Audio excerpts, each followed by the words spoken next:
Hello learners, welcome back on my YouTube channel the Inclusive Soul. तो जैसा कि आपको पता है, हमने पिछली वीडियो में एनईपी 2020 स्टार्ट किया है, जिसमें हमने कुछ बेसिक चीज़ें जानी थी एनईपी 2020 के बारे में। और आज की वीडियो में हम स्टार्ट करेंगे स्कूल एजुकेशन के बारे में कि स्कूल एजुकेशन में क्या ट्रांसफॉर्मेशंस एनईपी 2020 ने किए हैं। Is that clear? तो चलिए स्टार्ट करते हैं और पढ़ते हैं हम स्कूल एजुकेशन के बारे में। जैसे पिछली स्लाइड में हमने पार्ट्स पढ़े थे कि एनईपी 2020 में टोटल कितने पार्ट्स हैं। तो एनईपी 2020 में टोटल 4 पार्ट्स हैं। तो उस पार्ट का हम पार्ट 1 डिस्कस करने जा रहे हैं, जो कि आपका स्कूल एजुकेशन। और स्कूल एजुकेशन में ही जो आपका पहला पॉइंट है वो है ECCE। ECCE को पहला पार्ट है आपका ECCE। ये यहाँ से भी आपके एग्जाम में, चाहे वो पीजीटी एजुकेशन का एग्जाम हो, असिस्टेंट प्रोफेसर का एग्जाम हो, बहुत बार क्वेश्चन पूछा जाता है कि ECCE का फुल फॉर्म क्या है। तो early childhood care and education. अब पार्ट 1 में स्कूल एजुकेशन के अंदर में पहला जो पॉइंट है आपका वो ECCE है, वो हम जानेंगे, जिसको पूरी हेडिंग या पूरा topic early childhood care and education the foundation of learning के नाम से आपके एनईपी 2020 के ड्राफ्ट में लिखा हुआ है। तो चलिए स्टार्ट करते हैं और समझते हैं कि ECCE में क्या क्या चीजें बताई गई हैं। तो सबसे पहले हम ये जान लेते हैं कि ECCE का फुल फॉर्म क्या है। Early childhood care and education. इसका यूनिवर्सल एक्सेस क्या है, ठीक है।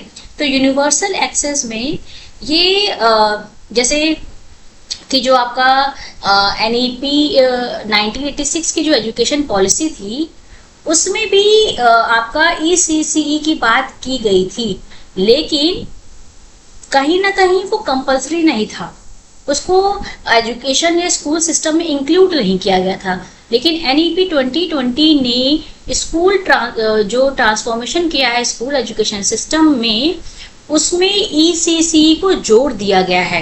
तो जैसे पहले आपका 10+2 सिस्टम ऑफ एजुकेशन चलता था, अभी जो स्कूल सिस्टम ऑफ एजुकेशन है वो चेंज हो गया है। अब चलता है 5+3+3 4 वाला सिस्टम चल रहा है। तो इस वाले स्ट्रक्चर में ही आपका ECCE जोड़ा गया है, जो कि पहले 5 साल के अंदर आएगा, यानी कि फाउंडेशनल स्टेज में, है ना। यूनिवर्सल एक्सेस की। अब यूनिवर्सल एक्सेस में जो आपके चिल्ड्रन 3 से 6 ईयर्स के हैं, यानी कि 3 से 6 साल के जो बच्चे हैं, उनको free, safe, high quality ECCE को प्रोवाइड करवाना है, जो कि आपकी आंगनवाड़ी, प्री स्कूल या बाल वाटिकास में दी जाएगी, है ना। क्योंकि जो आपका early childhood care and education है वो बहुत इम्पोर्टेंट है, क्योंकि जैसे एनईपी में भी आपको ये बताया गया है कि जो बच्चे का अर्ली जो ब्रेन डेवलपमेंट होता है वो 85% इसी स्टेज में होता है। 3 से 6 साल के उम्र के जो बच्चे होते हैं उनमें 85% जो ब्रेन का है वो डेवलपमेंट हो जाता है। इसीलिए ही एनईपी 2020 ने अर्ली चाइल्डहुड केयर एजुकेशन पे फोकस किया और ये कहा कि जो 3 से 6 वर्ष तक के बच्चे हैं उनको free, safe, high quality ECCE provide करा जाएगा और प्रोवाइड की जाएगी आंगनवाड़ीज में, प्री स्कूल्स में और बाल वाटिकास में। Is it clear? आपको याद रखना है कि जो अर्ली चाइल्डहुड केयर एजुकेशन है ये फ्री एक्सेस की बात करती है। देन है मल्टीफेसिएटेड। मल्टीफेसिएटेड का मतलब होता है बहुआयामी शिक्षा, ठीक है। तो जो आपका ECC है वो मल्टीफेसिएटेड है, जो कि इसमें आपका ये फ्लेक्सिबल है, मल्टी लेवल है। ये बात करता है play based, activity based and inquiry based learning की, यानी बच्चों को खेल के माध्यम से, क्रिया के माध्यम से, एक्टिविटी के माध्यम से और इंक्वायरी के माध्यम से चीजें सिखाई जाए, जिससे बच्चा इंटरेस्ट लेके उनको सीखे, ठीक है। तो जो आपका एक या करेक्टरिस्टिक्स भी कह सकते हैं ECCE की, जो पहला क्या है, यूनिवर्सल एक्सेस प्रोवाइड करने की बात करता है। दूसरा है मल्टीफेसिएटेड, यानी कि ये बहुआयामी है, जिसमें play based learning, activity based learning, multi level learning, inquiry based learning की बात की गई है। देन आपका foundation learning curriculum. Foundation learning curriculum में जैसे कि मैंने अभी आपको बताया कि जो पहले का स्कूल सिस्टम था या स्ट्रक्चर था वो 10+2 सिस्टम था, लेकिन अभी 5+3+3+4 सिस्टम ऑफ एजुकेशन हो गया है। ये भी क्वेश्चन बहुत पूछा जाता है आपके एग्जाम में। तो जो पहले के 5 इयर्स हैं, यानी कि जो पहले का 5 है, उसको बोला गया फाउंडेशनल लर्निंग या फाउंडेशनल करिकुलम या फाउंडेशनल स्टेज। अब इस फाउंडेशनल स्टेज को, ये फाउंडेशनल जो स्टेज है, ये आपकी 3 से 8 वर्ष के बच्चे जो हैं वो फाउंडेशनल स्टेज के अंदर आएंगे। इसको 2 पार्ट्स में ब्रेक कर दिया गया है। पहला है 3 से 6 साल के बच्चे। जो 3 से 6 साल के बच्चे होंगे वो ECCE के अंदर आएंगे, है ना, ECCE के अंदर आएंगे, यानी कि early childhood care and education के अंदर आएंगे 3 से 6 साल के बच्चे। और फिर 6 से जो 8 साल के बच्चे हैं वो क्लास 1 और 2 में आएंगे, ठीक है। यानी कि 6 से 8 साल का बच्चा होगा वो क्लास 1 और 2 में आएगा, और जो इनकी एजुकेशन है वो प्राइमरी स्कूल में कराई जाएगी, है ना। तो यानी कि जो आपका फाउंडेशनल लर्निंग है वो 2 पार्ट्स में डिवाइडेड है। पहले जो 3 से 8 है, यानी कि पहला ग्रुप क्या है, 3 से 8 पूरा ग्रुप हो गया आपका। फिर इस ग्रुप को 2 भागों में बांट दिया गया है। 3 से 6 साल ECCE वाले के अंदर आएंगे और 6 से 8 साल वाले क्लास 1 और 2 में आएंगे। Is that clear? Preparatory class में क्या होगा, prior to the age of 5, यानी 5 साल से पहले के जो बच्चे होंगे, prior to the age of 5, every child will move to preparatory class और बाल वाटिकास। Is it clear? Is it clear? तो ये early childhood care and education को यूनिवर्सल एक्सेस देने की बात करता है, जिसमें आपके 3 से 6 साल के बच्चे आते हैं जिनको फ्री, सेफ और हाई क्वालिटी ECCE प्रोवाइड करना है। ये मल्टीफेसिएटेड है, जो कि प्ले बेस्ड, एक्टिविटी बेस्ड और इंक्वायरी बेस्ड लर्निंग की बात करता है। फाउंडेशनल लर्निंग करिकुलम की बात करता है और प्रिपरेटरी क्लास की बात करता है। Is that clear? I hope आपको ये स्लाइड समझ में आ गई होगी। कहीं पे भी कुछ ना समझ में आया हो तो आप कमेंट सेक्शन में अपनी क्वेरी पोस्ट कर सकते हैं। देन हम ये डिस्कस करेंगे कि जो आपका ECC है,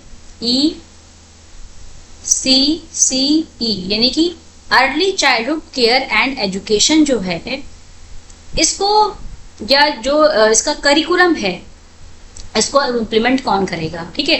तो the planning and implementation of early childhood care and education curriculum will be carried out jointly by the ministries of HRD, यानी कि human resource development, women and child development, जिसको WCD भी कहा जाता है, और health and family welfare HFW और tribal affairs मिलके ECCA के करिकुलम को प्लान करेंगे और इसका इम्प्लीमेंटेशन करेंगे, जिसमें आपको कौन कौन आता है, HRD आ गया, वुमेन एंड चाइल्ड डेवलपमेंट आ गया, यानी कि WCD, health and family welfare आ गया और ट्राइबल अफेयर्स आ गया। Is it clear?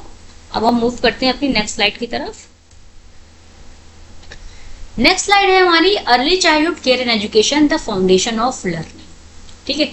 अब इसमें हम ये जानेंगे कि क्या क्या चीजें ECCE के अंदर कवर की गई है। जैसे अभी हमने पिछली स्लाइड में ही डिस्कस किया था कि जो बच्चे का जो ब्रेन का डेवलपमेंट है 85% एट द एज ऑफ 6 साल तक 85% बच्चे का जो ब्रेन है वो डेवलप हो चुका होता है, ठीक है। ये लाइन आपकी जो NEP 2020 का ड्राफ्ट है उसमें लिखी हुई है। अब काम क्या है, क्यों ECCE को प्रमोट किया जा रहा है? ECCE को प्रमोट इसीलिए किया जा रहा है ताकि बच्चे का जो बेस है, बच्चे की जो फाउंडेशन है वो अच्छी हो। जब फाउंडेशन अच्छी होगी तभी तो बिल्डिंग अच्छी होती है। तो बच्चे की फाउंडेशन को, बच्चे की बेस को अच्छा करना है ताकि वो आगे चल के बहुत अच्छा कर सके। तो इसके लिए बच्चे के अंदर क्यूरियोसिटी डेवलप करनी है, developing curiosity, logical thinking and problem solving को डेवलप करना है, आर्ट, क्राफ्ट, म्यूजिक की बात की गई है, रिलेशनशिप विद द नेचर की बात की गई है, कलर्स, शेप्स, अल्फाबेट्स, नंबर्स, इन सारी चीज़ों को बच्चों को सिखाया जाएगा ECCE के अंदर। टीम वर्क और कोलैबोरेशन सिखाए जाएंगे, play based, discovery based learning की बात की गई है। एथिक्स के बारे में सिखाया जाएगा। सेल्फ आइडेंटिटी क्या है, वो अपने आप को कैसे समझ सकते हैं, कैसे जान सकते हैं, इन सारी चीजों को बताया जाएगा। Etiquette, behaviour and emotional development की बात इसके अंदर की गई है। तो ओवरऑल ECCE को जोड़ने का मतलब ही यही है कि बच्चे के अंदर curiosity, logical thinking, problem solving, art, craft, music, relationship with the nature, बच्चों को कलर्स, शेप्स, अल्फाबेट्स, नंबर्स को सिखाना, टीम वर्क उनके अंदर डेवलप करना, है ना, एथिक्स, सेल्फ आइडेंटिटी और एटिकेट, बिहेवियर, इमोशनल डेवलपमेंट हो गया, फिजिकल डेवलपमेंट हो गया, सोशल डेवलपमेंट हो गया। इन सारी चीजों को बच्चे के अंदर पहले से ही डेवलप कर देनी है। ये इस तरीके से पूरा करिकुलम डिजाइन किया जाएगा जिससे ये सारी चीजें बच्चों के अंदर पहले से ही डेवलप हो जाए। लिए ECCE के लिए a national curricular and pedagogical framework for early childhood care and education की बात की गई है, जिसको बोलते हैं NCP FECCE। तो ECCE का फुल फॉर्म तो आपको पता ही है, early childhood care and education. N का मतलब है नेशनल, C का मतलब है करिकुलर, P का मतलब है पेडागोजिकल, F का मतलब है फ्रेमवर्क। यानी ये बनाया जाएगा for children up to the age of 8 और इसको बनाने का काम कौन करेगा? NCERT। Is it clear? In 2 parts, namely a sub framework for 0 to 3 years। यानी ये 2 पार्ट्स में बनाया जाएगा। पहला है 0 से 3 साल के बच्चों के लिए और दूसरा है 3 से 8 साल के बच्चों के लिए। Is that clear? तो national curricular and pedagogical framework for early childhood and care education, NCERT इसको डेवलप करेगी up to the age of 8, जिसको 2 पार्ट्स में ब्रेक किया गया है। पहला है आपका 0 से 3 साल तक के बच्चों के लिए बनाया जाएगा करिकुलम, और फिर आपका 3 से 8 साल के बच्चों के लिए बनाया जाएगा। Is that clear? I hope आपको चीजें समझ में आ रही होंगी। कहीं पे भी कुछ ना समझ में आया तो आप पूछ सकते हैं। देन हम डिस्कस करेंगे ECCE के फ्रेमवर्क को, यानी कि अभी हमने फ्रेमवर्क पीछे डिस्कस किया कि NCERT डेवलप करेगी NCP FECCE को, ठीक है। यानी कि national curricular and pedagogical framework for early childhood care education will be draft by NCERT इसको ड्राफ्ट करेगी। मल्टीफेसिएटेड फ्रेमवर्क है, जैसे हमने पिछली स्लाइड में ही डिस्कस किया कि ये एक बहुआयामी है जिसमें बच्चों को अलग अलग तरीके से सिखाया जाएगा।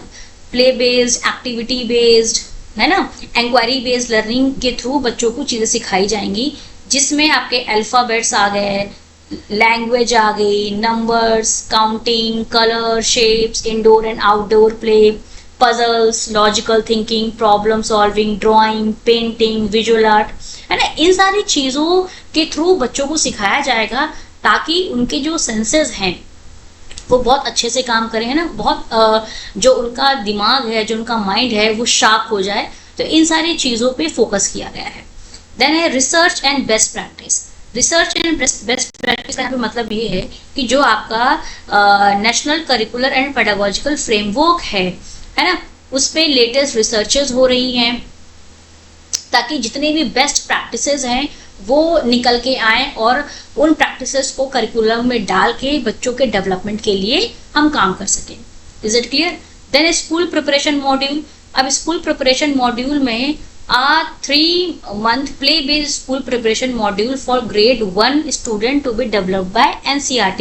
यानी कि इसके लिए ECCE के लिए स्कूल प्रिपरेशन मॉड्यूल भी बनाया जा रहा है ना। और जो स्कूल प्रिपरेशन मॉड्यूल है वो ग्रेड 1 स्टूडेंट के लिए है, जो कि NCERT डेवलप करेगी। Is that clear? तो ये ECCE का फ्रेमवर्क था जिसमें फोकस किया गया है मल्टीफेसिएटेड फ्रेमवर्क को, स्कूल प्रिपरेशन मॉड्यूल को, research and best practices. Is that clear?